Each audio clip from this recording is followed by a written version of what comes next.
Welcome to the ORVIS Guide to Fly Fishing. I'm your host, Tom Rosenbauer. One of my favorite kinds of fishing is for migratory species like salmon and steelhead. They're big, they're strong, and they jump a lot. They're also mysterious because they migrate. They're incredibly fun to catch with a fly rod. In this episode, we'll cover the basics of salmon and steelhead fishing, giving you the essential tools to get you started. There yes! Woo-hoo! Yeah, baby! Oh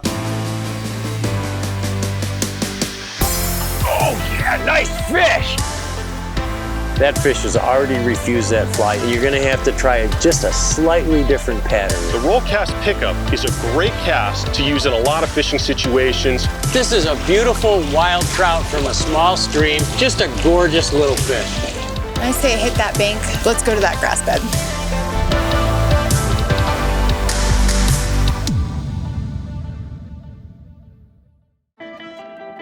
The ORVIS Guide to Fly Fishing is supported by ORVIS Fly Fishing, Algoma Country, Destination Ontario, Maine Office of Tourism, Yellowstone Teton Territory, Crazy Rainbow Ranch, Bahamas Tourism, Adipose Boatworks, Global Rescue, Trout Unlimited.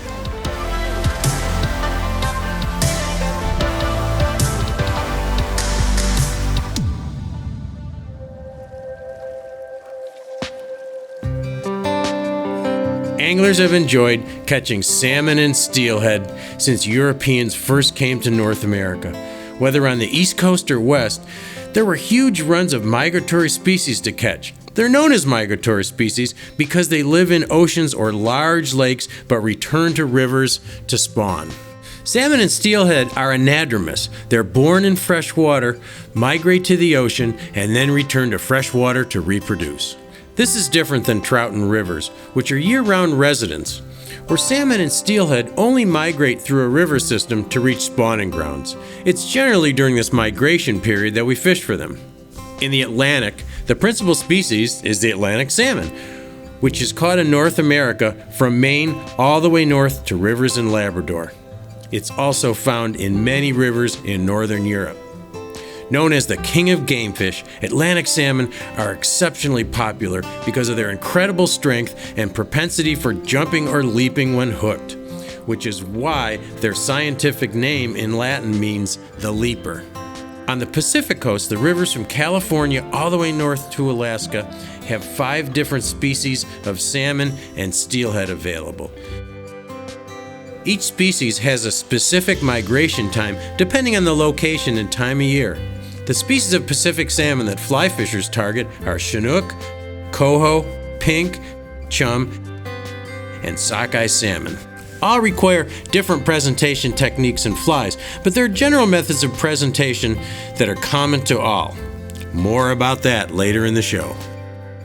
Steelhead are essentially rainbow trout that live in salt water or in large lakes like the Great Lakes. They too migrate up rivers to spawn at different times of year. They're legendary fighters prized by anglers and exist in their native form in rivers from Southern California all the way to the panhandle of Alaska. They've also been introduced to the Great Lakes system. That's a good fish. Much like Atlantic salmon, steelhead can be caught on dry flies at certain times of the year, which can make for some exceptionally fun surface fishing. In addition to steelhead, Pacific salmon have also been successfully introduced into the Great Lakes. You can swing flies for coho on rivers in Michigan and use nymphing techniques to catch steelhead in Pennsylvania. There have been different techniques that have evolved to help catch these migratory fish, but there are presentation methods common to all. Fish on! Oh, there's a fish. Yeah, nice. That's what she's all about, buddy. This is a true summer run, folks. These are the fish that dreams are made of right here. People wait for years to catch something like this. Big northern coho.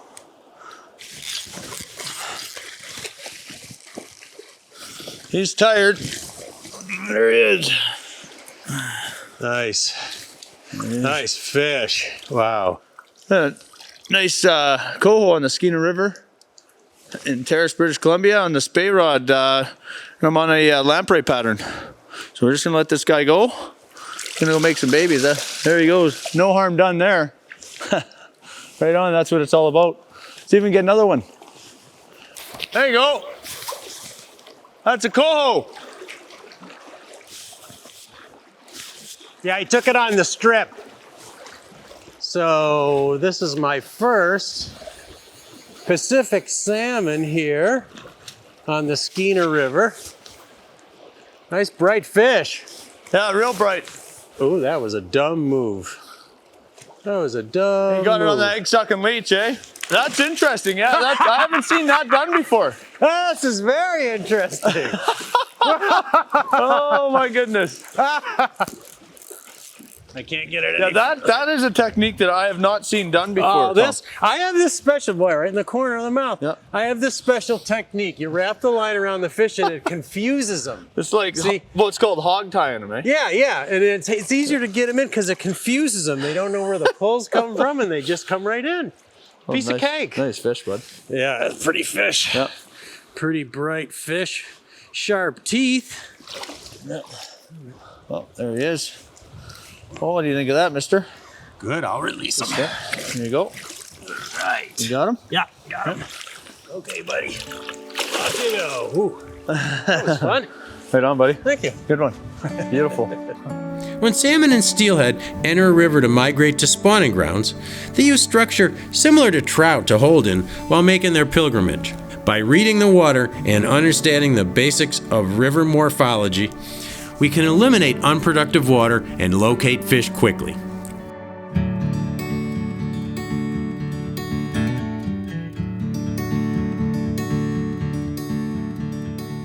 When salmon and steelhead come into fresh water to travel to their spawning grounds, they use much of the same structure and currents as trout.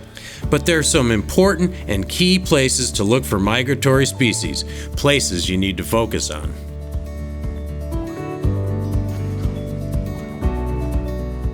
When salmon and steelhead move up a river, they're generally trying to move fairly quickly.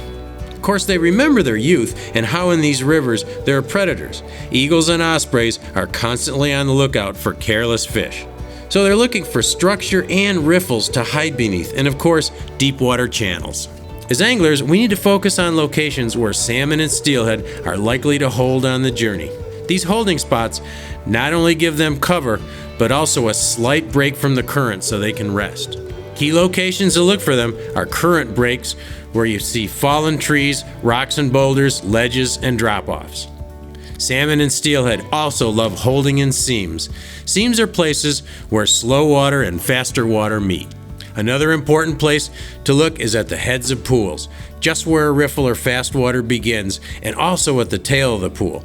Fish will hold at the head of the pool, getting ready to move through. At the tail of the pool, the fish are resting after already fighting through swift currents below. Both are excellent lies to swing a fly because they're high percentage locations. Both salmon and steelhead will likely use both in their migration. My favorite location to find fish is at the tail of a pool, where fish are usually funneled into a small area. For Atlantic salmon, this is often a great place to use a dry fly. The equipment you use for salmon and steelhead can vary greatly. For smaller Atlantic salmon when fishing in northern Newfoundland, a 7 or 8 weight is ideal in a 9-foot rod. You might also want to use a 10-foot 7 weight to fish for steelhead on a Great Lakes tributary when you're using nymphing techniques. For big Chinook and coho, you would definitely want a 9 or even a 10 weight to have the ability to effectively fight these big, strong fish. For all species and conditions, you'll need a good quality reel with a solid drag.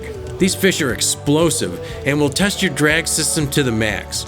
So it's critical to get a quality reel, especially a large arbor system, which will help you bring in line for fast-running fish like Atlantic salmon and steelhead. If I had to pick one all-around rod for application to both salmon and steelhead, I'd probably pick a 10-foot 8-weight rod. However, it's important to match your rod size to the species and conditions, so I strongly recommend you check with the experts at your local fly shop. By getting the right rod, you'll ensure you can get the maximum enjoyment from your fishing time by having the right tools. Another one.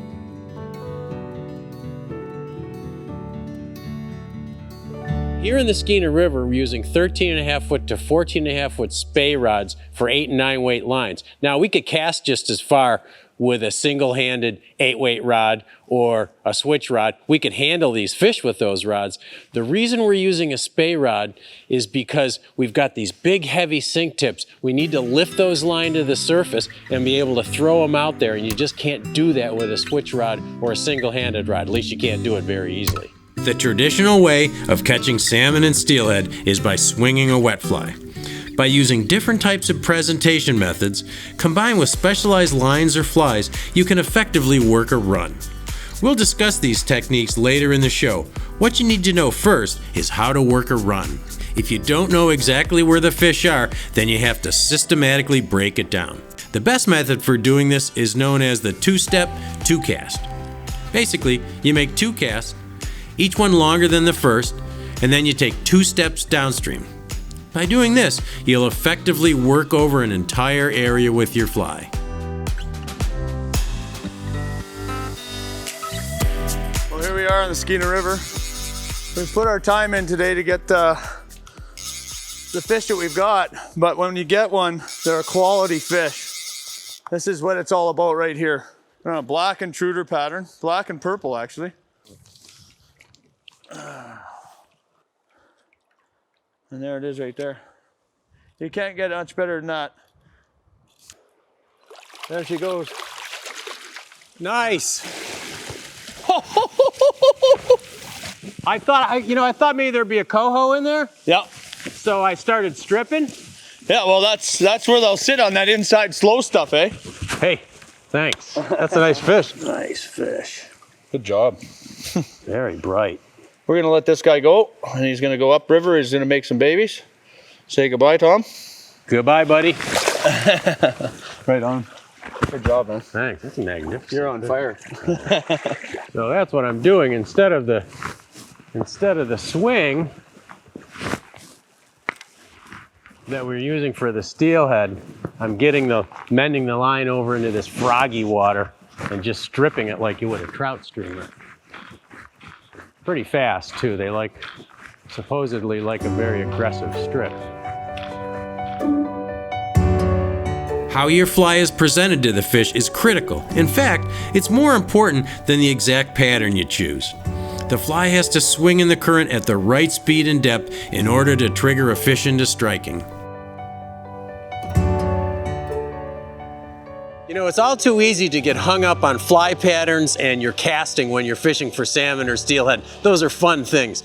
But it's far more important to worry about your fly swing speed and the depth at which your fly is swinging. The fly has to be off the bottom but fairly close to the bottom, and it has to be swinging at kind of a slow walk kind of swing. So pay attention to those things when you're fishing for salmon and steelhead. So Gil, we've got this giant river here, the Skeena. How can we possibly catch a steelhead when there's so much water? Well, Tom, you got to break it down. You got to look for different structure. You look for structure and you look for a funnel, a narrow point in the river, and then where they come up out of heavy, fast water, and they need to slow down long enough, and you can get a good swing. The water, the way I would describe the flow of the water that you're looking for, it's a nice, flat, even tabletop surface almost with broken, cobbly stones, and it's flowing almost at a fast walk. Mm-hmm. Like if you can visualize that and just see the speed of the water here, as you know, we look here, you can see it. That the inside is nice and soft and ripply, and if you go out any further, it's actually pushing very, very hard. So that's how we break it down. You need to find the lane, Tom, in order to get into the fish consistently. These are migrating fish. They're not holding fish. They'll stop for a rest. They may stop for a break, but they're going to continue on in their migration to all the legendary tributaries of the Skeena River.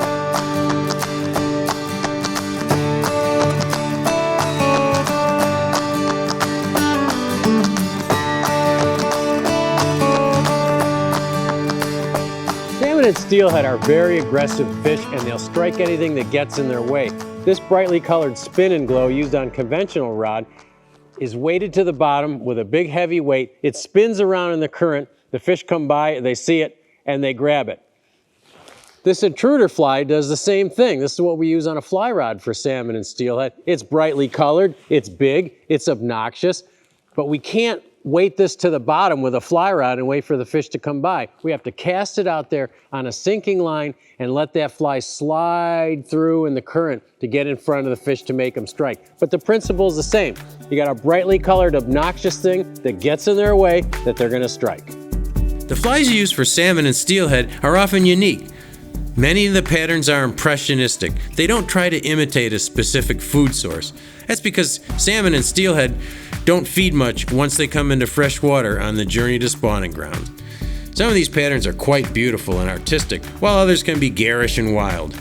I'd recommend patterns to you, but there are just so many and they're so specific to species and location, there's just not enough time to address them all. Just do some basic research on what you need based on these criteria, and you'll find you get the patterns you need. The only exception to this rule is steelhead, especially in the Great Lakes region. They will eat on their spawning run and may pick up salmon eggs, other steelhead's eggs, nymphs, or even small bait fish. So egg patterns, nymphs, and streamers will work for these steelhead. To swing a fly, you typically cast downriver at approximately 45 degrees. You can change the speed the fly travels through the water by either mending upstream or downstream. But one of the things you want to make sure is that the fly line is never downstream of the fly. If the fly line is downstream of the fly, it pulls the fly at the fish, and that's going to spook the fish, and they're not going to take it. There are a lot of theories about why salmon and steelhead take a fly. They feed little, if any. When they come in from salt water into fresh water, they do take flies. So Gil, why do you think steelhead take flies? Steelhead take flies purely out of instinct. They snap at things as young juvenile smolts in back channels, small streams, creeks, tributaries to the Skeena. And that's purely out of survival. As they progress and they get older, they still have to continue to feed. They move down to the ocean. And as they're in the ocean, they're feeding on many different creatures out there. And as they come back to their native rivers as adults, putting a fly in front of them is we're trying to duplicate and replicate the things that they eat in the ocean, such as the lamprey pattern or the smolts or these dry flies. Some of these things, these different patterns that we use, they are simulating a lot of the things that they've seen throughout their entire lives in all these creeks and streams in the Skeena drainage. Okay, so it's memory and reflex. A lot of it, yeah, and they're a very aggressive fish. They're a predator, and I believe that in most situations, if they're there, they'll bite. Spey casting is a very effective means of using a two-handed rod to fly fish for both salmon and steelhead. Its popularity continues to grow. I'm still new to spey casting and I love it, but to get expert advice, let's listen to Pete about some of the basic casts.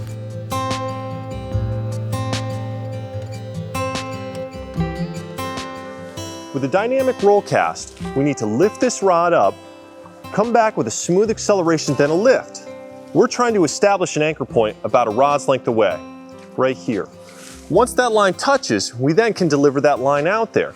Think of it almost as splash and go. Let it touch, then send it on its way. If you wait too long, that line's gonna collapse. And it looks something like this. Come back, lift up, touch, and then go.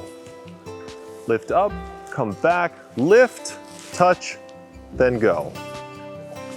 And that's the foundation for spey casting.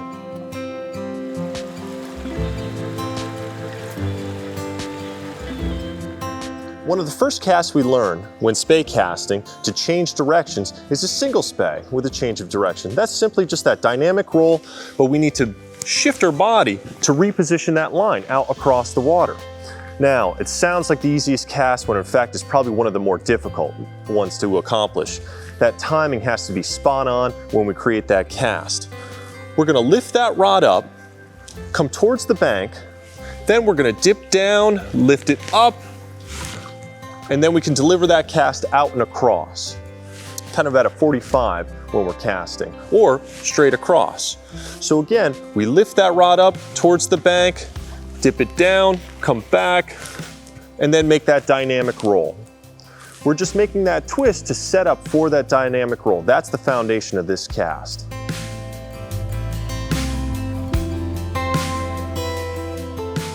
The double spey is actually a little bit easier than the single spey. The reason is you have a little bit more time. Once you flop that line up there or upstream of you, you now have a little bit more time to set up for that dynamic roll cast. This is often a great cast to try first. With that double spey, I said it's easier. Notice how much time that I have. Once I make that flop, I then can wait as that line comes downstream towards me. Then once I'm ready, I can bring that rod around, set up for that dynamic roll, and then send that line out there.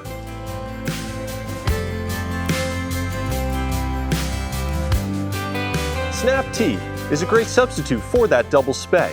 It's a little bit more dynamic, and it's a lot more fun to do in my opinion. With that snap T, we're gonna lift the rod tip up downstream and then snap it underneath that line. We lift this rod tip up and then pop it underneath. That's gonna get our line to reposition upstream.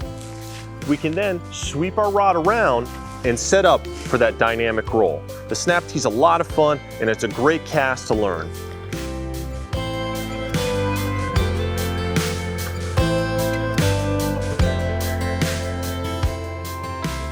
Fly fishing for migratory species like salmon and steelhead is a lot of fun. They often make their spawning runs up incredibly beautiful rivers on both coasts, and when hooked, they're spectacular and powerful fighters. Once you hooked a few of these fish, you'll quickly understand why I have such a passion for these magnificent game fish. The ORVIS Guide to Fly Fishing is supported by ORVIS Fly Fishing, Algoma Country, Destination Ontario, Maine Office of Tourism,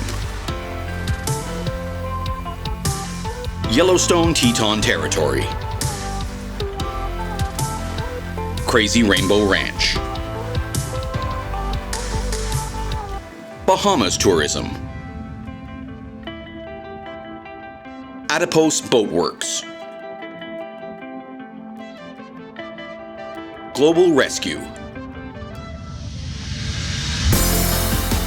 Trout Unlimited.